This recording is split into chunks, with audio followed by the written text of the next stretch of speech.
საერთოდ საქართველოში კვლევებს ძალიან ბევრი უცნაურობა ახასიათებს, ვინც არ უნდა ატარებდეს ამ კვლევას. ეხლა რთულია ამ კვლევაზე კონკრეტულად რამე თქვა, მით უფრო, როდესაც ვისი სახელითაც აქვეყნებენ ამ კვლევას, ამ შემთხვევაში ქართული ოცნების სახელით, თავად ქართული ოცნება უარყოფს კვლევის ასეთ შედეგებს. ჩემთვის მოულოდნელი სიურპრიზი იყო ჩვენი და ეროვნული ფორუმის ერთად ხსენება, იმიტომ რომ ნამდვილად, ასე ვთქვათ,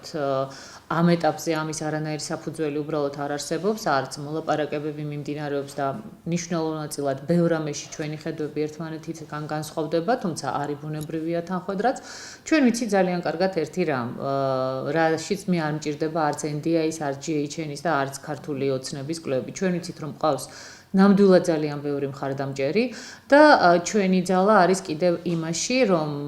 ერთი ჩვენ ყავს მხარდამჭერები, რომლებიც ნამდვილად მყარად არიან ჩამოყალიბებულნი ჩვენს მხარდაჭერასთან დაკავშირებით და იციან რატომ გვიჭერენ მხარს და იციან რომ მხარს გვიჭერენ არა მხოლოდ იმიტომ რომ ლაპარაკობთ იმას, რაც მათ აწუხებთ, არამედ ამ ყველაფრის მოგვარება შეგვიძლია და ჩვენ ვართ ერთადერთი ძალა, ვისაც ძალა შეგვწევს პრობლემები მოვაგვაროთ და ამავდროულად ჩვენ ვიცით ძალიან ათლად, რომ ჩვენ გვაქვს ძალიან სერიოზული ზრდის პოტენციალი იმ თვალსაზრისით, რომ გადაუწყვეტელ ადამიანებს შორის ძალიან ბევრია ისეთი ადამიანი, პრაქტიკულად აბსოლუტური უმრავლესობა, რომელიც